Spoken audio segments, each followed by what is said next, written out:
12টা 1টা 2টা বাজিয়া যায় দরজার সামনে যখন আইসা মা মা কইয়া ডাক দেই বিবি সাহেব ঘরে ঘুমায় আমার মাই কিন্তু ঘুমায় না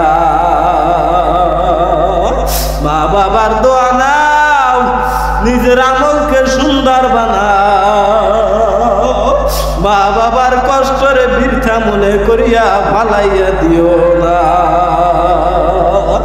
আমি তোমাদের জন্য দোয়া করি তোমরাও আমাদের জন্য দোয়া করো হে মুরব্বী অনেক কেরামের আপনাদের জন্য দোয়া করি আপনাদের কাছে দোয়া চাই এলেম নাই আমল নাই বড় অসহায় আল্লাহ এই সম্মানের চেহার দান করছে জানি না গুনার কারণে মাওলায় বেইজ্জতি করে কিনা একটা মানুষের মধ্যে একটা রূহ আছে আর দেহের জন্য যেমনি ভাবে রূহ প্রয়োজন তেমনি ভাবে মানুষ হইয়া বাঁচিয়া থাকতে চাইলে একটা কলব প্রয়োজন এই কলবটা যখন খারাপ হয়ে যায় তখন মানুষটা একটা খারাপ মানুষে পরিণত হয়ে যায় যেমন দেখেন না রাস্তাঘাটে বিড়ি সিগারেট খায় গাঁজা খায় মদ খায় ইয়াবা খায় চোরের সঙ্গে চলে চুরি করে ডাকাতি করে অতএব কলবটা ময়লা কথা ঠিক না আর যার কলব পরিষ্কার আয়নার দিকে তাকাইলে কিন্তু নিজের চেহারা দেখা যায় কথা ঠিক না কলব পরিষ্কার হবে কেমনে লোহায় যদি জংকার পরে এই জন্য কবি বলছি তো কোনো এক কবি যে লোহায় জংকার পরিলে হয় রেতেরই দরকার রেত বিহনে ময়লা না হয় পরিষ্কার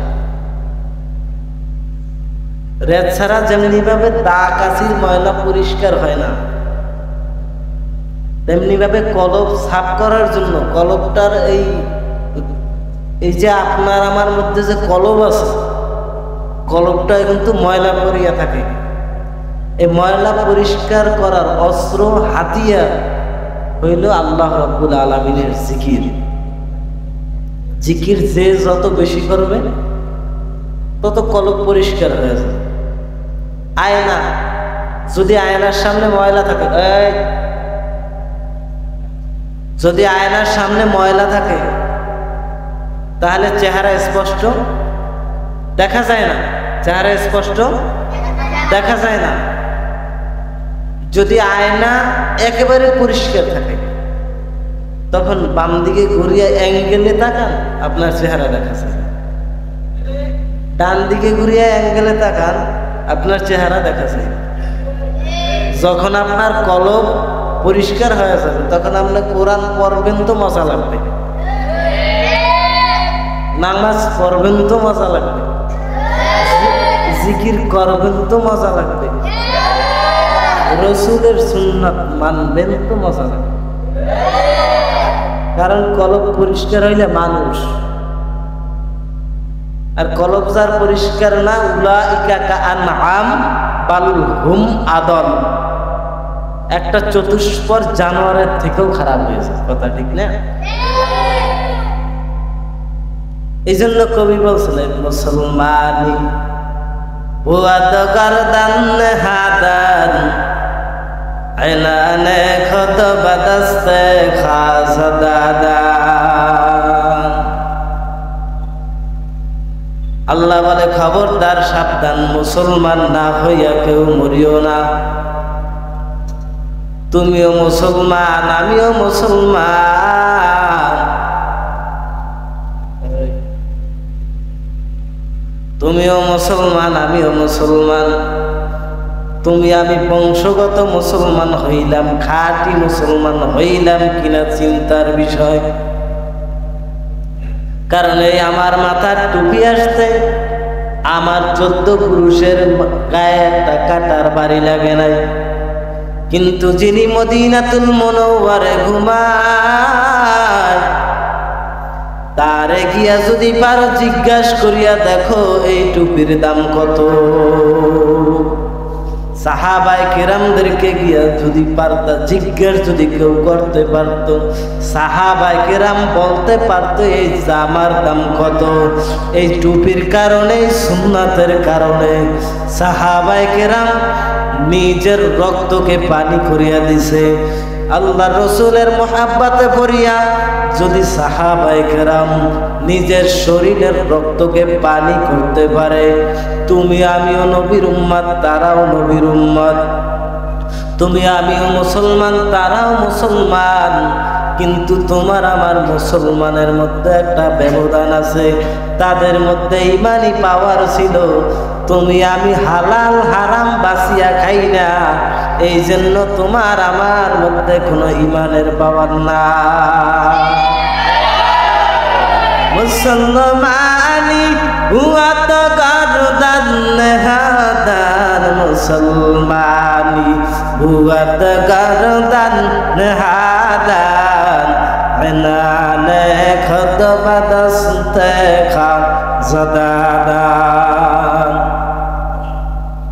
ঘোড়ার মুখে লাগাম লাগাইলে যেমনি ভাবে ঘোড়ার কোনো স্বাধীনতা থাকে না, মালিক ডানে টানে তো ঘোড়া ডানে যায়, বামে টানে তো ঘোড়া বামে চলে যায়। দাঁড়াইতে বললে ঘোড়া রশি যখন টান দেয় ঘোড়ার সাথে সাথে দাঁড়িয়ে যায়। তুমি আমি আপনি আমি আমার জীবনের লাগামটা তো আমার আল্লাহর হাতে দিয়া দিলাম।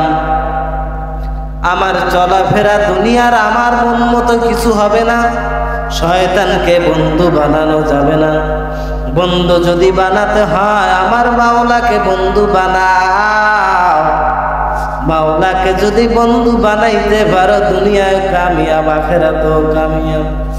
অন্ধকারে নদীর মাঝে চলছো তুমি একা,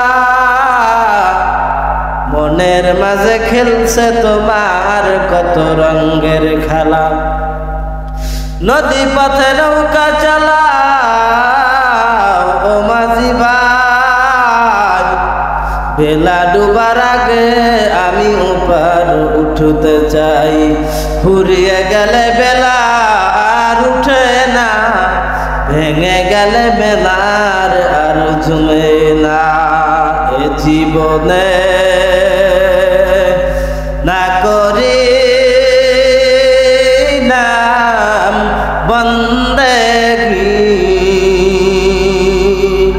গুনাহ করে কাটাই নাম জিন্দেগি, গুনাহ করে কাটাইলাম জিন্দেগি। তওবা করে আবার তওবা ভাঙ্গিলাম, তওবা করে আবার তওবা ভাঙ্গিলাম। অবশেষে খাঁটি তওবা করিলাম। তুমি যদি ভাবনা করো আল্লাহ বান্দারে, বলো মাওলা বান্দা যাবে কার কাছে, বলো মাওলা বান্দা যাবে কার কাছে। এ আল্লাহর বান্দারা, এ ছাত্র বাবারা, মা যদি তারা দেয় বাবার কাছে গিয়ে আশ্রয় পাওয়া যায়, বাবা যদি তারা দেয় মায়ের কাছে গিয়ে আশ্রয় পাওয়া যায়। আমার মাওলা যদি তারাইয়া দেয় যাওয়ার মতো আর কোনো জায়গা নাই। কোথায় হাঁটছো, কোথায় চলছো, কোথায় যাইবা ভাগিয়া, এ দুনিয়া সবই ফাঁকি, কিছুই তোমার নিজের না। এ আল্লাহ আল্লাহ পাকের বান্দারা চিন্তা করিয়া দেখেন, কোথায় ছিলাম, কোথায় আসলাম, কি নিয়া কবরে রওনা করলাম। নবী বলে, আল কবরু রাউযাতুম মিন রিয়াজিল জান্নাহ আও হুফরাতুম মিন হুফারিন নার। কবরটা হবে কার জন্য? জান্নাতের বাগান। আবার কবরটা হবে কার জন্য? জাহান্নামের আগুনের গাড়া। খোদা না খাস্তা মুসলমান না হইয়া যদি কবরে যায়, ওই কবরের আযাব, একটা সেকেন্ডের আযাব সহ্য করার শক্তি দুনিয়ার কোনো মানুষের নাই। সাহাবায়ে কেরাম বসে আছে, আল্লাহর রাসূল সাল্লাল্লাহু আলাইহি ওয়াসাল্লাম বসে আছেন। মধ্যখান মজলিস চলা অবস্থায় সাহাবায়ে কেরাম হঠাৎ করে কঠিন বিকট একটা আওয়াজ পাইলেন। সাহাবায়ে কেরাম প্রশ্ন করে, ইয়া রাসূলুল্লাহ, ইয়া হাবিবাল্লাহ, এটা কিসের আওয়াজ?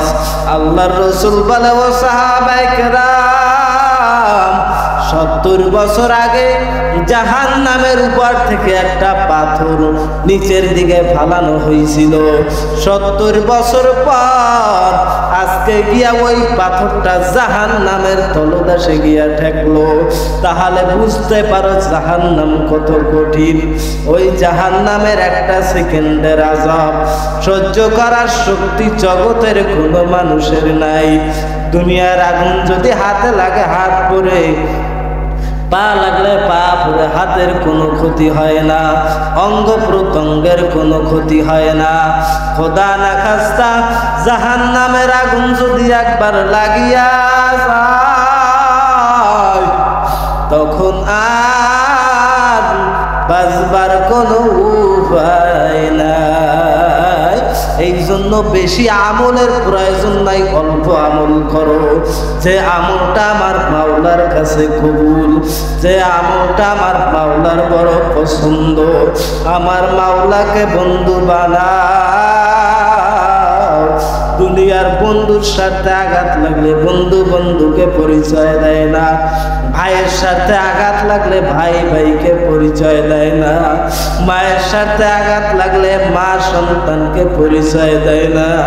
হে আল্লাহর বান্দারা, আমার মাওলার হুকুম, 5 ওয়াক্ত নামাজ ঠিক মতো আদায় করলাম না, রমজান মাসে 30টা রোজা ঠিক মতো রাখলাম না, আমার মাওলা গোসা হইয়া খানা বন্ধ করিয়া দেয় নাই, আমার মাওলা গোসা হইয়া রিজিকও বন্ধ করিয়া দেয় নাই, আমার মাওলা গোসা হইয়া আলো বাতাসও বন্ধ করিয়া দেয় নাই।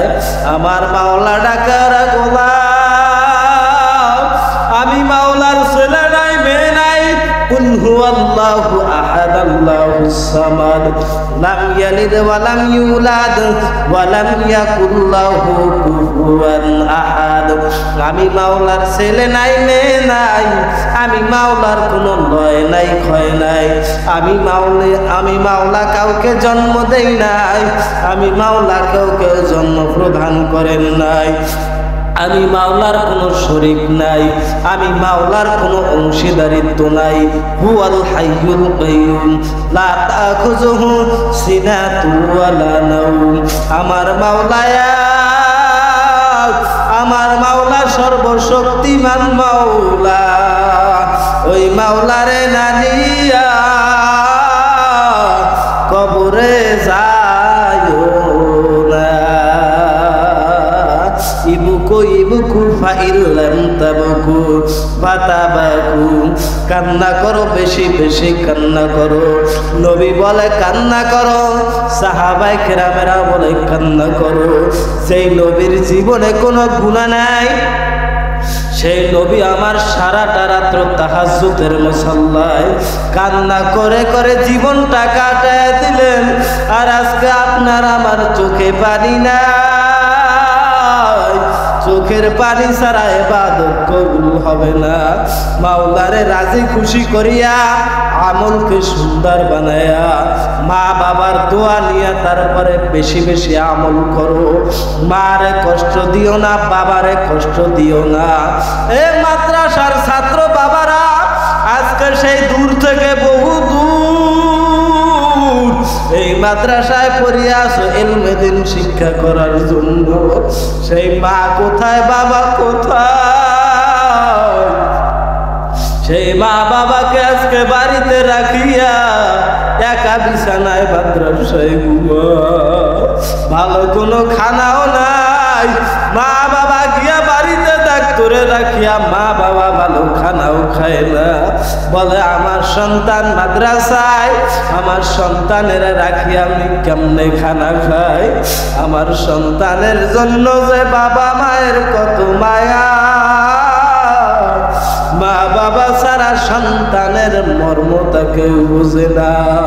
বনে থাকে বনবাদুরি ছাউনিয়ে তার বুকে, আসার কষ্টে ছাউ সারে না পরে শত দুঃখে। মা বাবা শত কষ্ট করে সন্তানের কষ্ট দেয় না। সন্তান যদি রাগ হইয়া বাড়ির থেকে যদি সন্তান বের হয়ে যায়, যদি মায়ের সাথে বাবার সাথে রাগ করিয়া সন্তান বাড়ির থেকে বের হয়ে যায়, সন্তান যতক্ষণ বাসায় না আসে মা খানা খায় না, বাবাও খানা খায় না। বাবা যদিও পুরুষ মানুষ, বাবা যদিও 1 লোকমা 2 লোকমা খানা খায়, কিন্তু মা খানা খায় না। মাকে ডাকিয়া স্বামী বাবায় ডাক দিয়া বলে, ও বিবি তুমি কেন খানা খাও না? বলে আমার সন্তান তো দুপুরের খানা খাইল না। যখন সন্ধ্যা হয়ে গেছে এদিক ওদিকে তাকায়, বলে আমার বাবারে দেখছো নাকি? বলে না, তোমার সন্তানের আমি দেখি নাই। মাগরিবের আজান হয়ে গেছে। মা বাবাকে জিজ্ঞাসা করে, আপনি সন্তানের সঙ্গে রাগারাগি করলেন, আমার সন্তান তো এখনো বাসায় আসলো না, একটু খোঁজ খবর নিয়ে দেখেন কোন দিকে গেছে, কোন রাস্তায় গেছে, কোথায় গিয়া বসা হয়ে বসে আছে। ওই সন্তানের ছাড়া আমি মা নিরিবিলি থাকতে পারি না। বাবায় তালাশ করিয়া যখন বলে না তোমার সন্তানকে আমি পাই না, তখন মা 2 চোখের পানি ছাড়িয়া কান্দে, মাবুদ গো তুমি আমার সন্তানের আমার বুকে ফিরাইয়া দাও।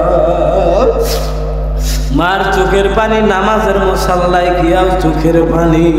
সন্তান যখন ঘরের কিনারায় রাত্র 10টায় 1টা বাজে, যদি আমি যখন সফরে যাই মাঝে মধ্যে আসতে রাত্র 12টায় 1টা 2টা বাজিয়া যায়। দরজার সামনে যখন আইসা মা মা কইয়া ডাক দে, বিবি সাহেব ঘরে ঘুমায়, আমার মাই কিন্তু ঘুমায় না। মা বাবার দোয়া নাও, নিজের আমলকে সুন্দর বানাও। মা বাবার কষ্টরে বৃথা মনে করিয়া ফালাইয়া দিও না। আমি তোমাদের জন্য দোয়া করি, তোমরাও আমাদের জন্য দোয়া করো। হে মুরব্বী অনেক কেরামের, আপনাদের জন্য দোয়া করি, আপনাদের কাছে দোয়া চাই। এলেম নাই, আমল নাই, বড় অসহায়। আল্লাহ এই সম্মানের চেহার দান করছে, জানি না গুনার কারণে মাওলায় বেইজ্জতি করে কিনা।